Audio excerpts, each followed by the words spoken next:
Olá, tudo bem com você? Eu sou a professora Luciana Medeiros e estou aqui hoje para ministrar uma aula curta sobre os existencialistas e o principal pensamento do movimento existencialista na filosofia e qual a relação com a clínica psicológica. Eu sou professora do curso de Psicologia da FACISA, que é a Faculdade de Ciências da Saúde do Trairi, da Universidade Federal do Rio Grande do Norte, tá? Então, vamos lá. Qual é a primeira reflexão, a primeira ideia que vem na sua cabeça quando eu falo em existencialismo? Qual é a primeira ideia? Se você pensou em existência, é isso mesmo. A existência. Então, desde que o mundo é mundo, que existe o ser humano sobre a face da Terra, existe essa grande questão que é de onde viemos, para onde vamos e o que seremos e o que somos. Os filósofos desde a antiguidade, né, Sócrates, Platão, Aristóteles, Parmênides e todos esses que a gente estudou na filosofia básica, né, na introdução à filosofia, todos eles já traziam questões sobre o ser humano, sobre a natureza do ser humano, quem é esse ser humano. E aí a gente tem toda uma evolução do pensamento filosófico, né, principalmente como estamos localizados, né, no Ocidente, a gente tem toda uma evolução do pensamento filosófico ocidental e que traz uma série de repercussões para a nossa vida cotidiana.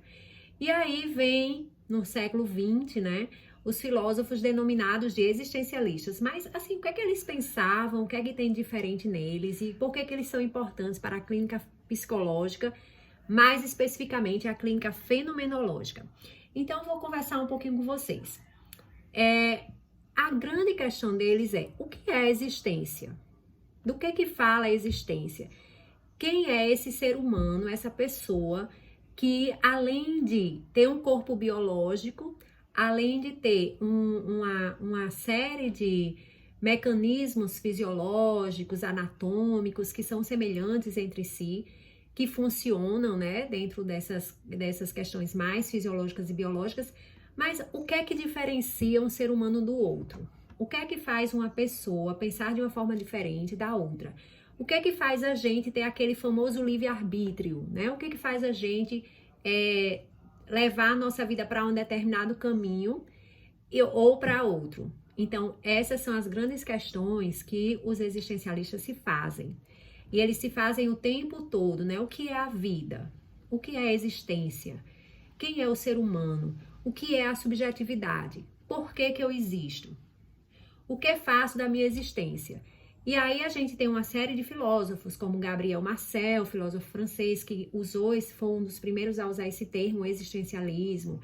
Aí você tem Kierkegaard, que já antes, no final do século XIX, já trazia questões importantes sobre a existência, como, por exemplo, o desespero humano, né? Como a depressão, como o sentido. E tudo isso ele trazia na sua obra. Você tem Nietzsche, né? Que também tinha essa perspectiva de questionar a existência, de trabalhar essas questões da existência. Você também tem Heidegger, né? Que é um filósofo importante, um fenomenólogo, que vai trabalhar com a questão do ser aí, né? E depois eu vou falar um pouquinho sobre isso. Eu acho que eu vou preparar uma aula curta só sobre Heidegger, porque é importante. É alguém que eu venho estudando, né, nesses últimos tempos e que eu acho que vale a pena uma aula sobre ele. E aí você tem alguns, tem o filósofo Jean-Paul Sartre, né, que era um filósofo francês que fez muitas obras, tanto obras literárias quanto obras filosóficas, foi professor em Paris e trazia toda essa contribuição para o existencialismo. Tem Simone de Beauvoir, que era a companheira dele, que também escreveu muita coisa interessante sobre as questões da existência, e principalmente focando na velhice, focando na mulher, né? Aquele famoso livro, O Segundo Sexo, é da autoria dela. E a gente tem também na literatura Albert Camus, que era um escritor argelino, mas que morava na França, escreveu em francês. E tem também Dostoiévski, que era um escritor russo, escreveu um monte de novelas e romances que abordavam justamente esse âmago do ser humano, né? Essa coisa da subjetividade, da singularidade do ser, né? Então você tem aí romances que são bem intimistas, romances cujos personagens estão o tempo todo se analisando, se questionando, refletindo sobre sua existência, refletindo sobre as suas escolhas, refletindo sobre as atitudes que tomam no dia a dia. Então, esses romances, eles são romances bem existenciais nesse sentido, porque eles não estão só descrevendo a natureza, descrevendo um acontecimento. Eles também estão se interiorizando, né? Eles estão trazendo para o interior o leitor entra no interior, né? Se a gente pode falar didaticamente, essa separação exterior-interior, esse leitor, ele é convidado a penetrar no âmago do ser, né? Ou seja, nas intimidades, na maneira como a pessoa está analisando aqueles pensamentos que ficam aqui às vezes, né, o tempo todo na gente, que a gente fica analisando, por que eu fiz isso? E agora que eu fiz isso, como é que vai ser minha vida? E se eu fiz isso, que consequências vão ter? Eu consigo viver com isso, né? Com a consciência? Então, por exemplo, Dostoiévski, no romance dele, Crime e Castigo, é bem interessante porque o personagem principal, não vou dar spoiler, é bom que vocês leiam, ele não consegue viver com a situação, né, que ele mesmo fez, né, que ele mesmo é responsável por essa situação, e ele não consegue viver com isso porque ele está o tempo todo se questionando. Então, ele não consegue viver mais existencialmente em função daquela situação, né? Você tem também, por exemplo, no livro O Estrangeiro, de Albert Camus, se escreve Camus, né? Mas é Camus, porque é francês. Aí ele fala sobre, no Estrangeiro, o personagem principal, ele fica o tempo todo, ele age, né? Acontece lá uma situação, que eu também não vou contar, que é spoiler. Acontece lá uma situação e ele atribui essa situação a uma outra coisa que está externa a ele, mas que na realidade foi algo dele, né? Algo da escolha dele. E aí, quando Sartre, ele coloca que somos responsáveis por nossas próprias escolhas, né? Somos livres para escolher o caminho que vamos tomar na vida. Somos livres para as escolhas do cotidiano. Então, ele está colocando essa responsabilidade no ser. Então, quando ele fala, eu sou responsável por quem eu sou, né? Eu sou responsável pelas minhas escolhas. Ele está dizendo que somos livres, né? Para escolher dentre aquelas possibilidades que aparecem, dentro daquela circunstância que aparece, nós somos livres para escolher. E aí, claro, se na hora que eu sou livre para escolher, eu também sou responsável pelas consequências da minha escolha.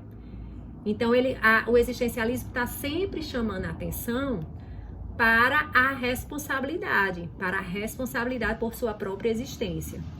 Para se responsabilizar, ao invés de você ficar o tempo todo culpando o outro, dizendo que a culpa de você estar passando por diversas situações, que você esperando que o outro mude, né? Que o mundo mude em função sua, na verdade, você que precisa mudar. É uma forma de responsabilizar o ser humano, né? O ser aí, depois Heidegger vai trazer esse conceito de ser aí, é uma forma de assumir a responsabilidade pela sua própria existência. Obviamente que muitas pessoas podem dizer assim, mas a pessoa pobre, ela não escolheu ser pobre, ela não quer ser pobre. Sim, mas dentre as possibilidades que aparecem para ela pode fazer algumas escolhas que podem ser melhores ou piores para a vida dela, né? É dentro da circunstância social, histórica e econômica. Não dá também para a gente dizer que, eu posso escolher tudo, ser o que quiser. Não. Mas é muito mais a coisa de assumir a responsabilidade por sua própria existência, certo? Então, eu acho muito coerente esses pensamentos existenciais, porque nos trazem aquela, vamos dizer assim, aquela reflexão importante para a gente poder pensar em nós mesmos, né? O que eu quero para mim, qual é o sentido da minha vida, qual é o sentido da minha existência. E, apesar de trabalhar com temas que às vezes são espinhosos, como tédio, depressão, solidão, angústia, trabalham com esses temas que são inerentes a nós, né? Todos nós sentimos em algum momento da vida tédio, ou solidão, ou depressão, ou angústia, mas trabalham com esses temas de uma maneira assim, que, bem, a angústia, ela vem, mas ela vem o quê? Para nos mobilizar, né? Às vezes a angústia paralisa, mas a ideia é você trabalhar para que ela mobilize você à mudança, mobilize você a fazer escolhas mais coerentes com você mesma, com você mesmo. Mobilize você a atribuir mais sentido para as coisas que você faz. Ou se você não vê sentido, se você identifica que não há sentido, você consiga fazer escolhas mais coerentes com esse sentido, certo? Então, a clínica psicológica de base fenomenológico-existencial vai justamente pegar essas ideias, né? Vai justamente trabalhar essas ideias da filosofia para que o ser lá que está, né, na clínica, que está sendo atendido na psicoterapia, ele consiga identificar melhor as suas necessidades, consiga identificar melhor o sentido das coisas, para que ele não faça escolhas, vamos dizer assim, de má fé, como chama Sartre. Sartre traz esse conceito de má fé. É quando você faz escolhas aleatórias que não tem sentido para você. Às vezes você escolhe uma coisa só porque os outros escolheram. Às vezes você não, deixa de falar alguma coisa só porque os outros disseram para você não falar. Então isso faz com que você acabe não vivendo do jeito mais autêntico, né? Não existindo de uma forma mais saudável, mais autêntica para você.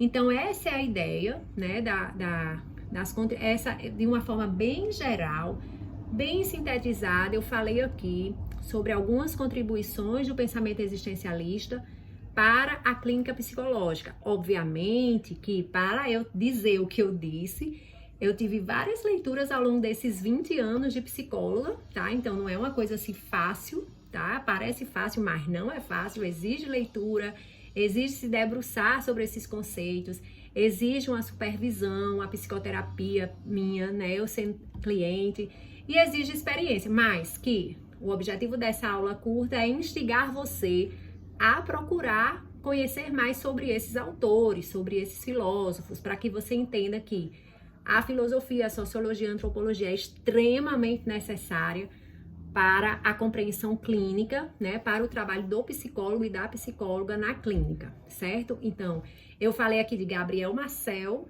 Kierkegaard, Nietzsche, Dostoiévski, que é um romancista russo, né? Heidegger, Camus, que também era um romancista francês, Jean-Paul Sartre e Simone de Beauvoir. Então, dê uma pesquisada, dê uma lida nesses romances que alguns desses autores escreveram. Eles eram romancistas, mas romancistas que procuravam trabalhar muito profundamente com a alma humana, né? Eles tinham uma coisa de escrever, né? Essa pegada assim mais de escrever do íntimo da pessoa, das reflexões interiores. E aí vocês leiam, e aí vocês vão conseguir trabalhar bem com psicólogos e psicólogas, tá bom? Espero que você tenha gostado dessa aula curta. Se surgir alguma dúvida, por favor, coloque nos comentários e eu terei muito, muito prazer em responder, tá bom? Fiquem bem, se cuidem.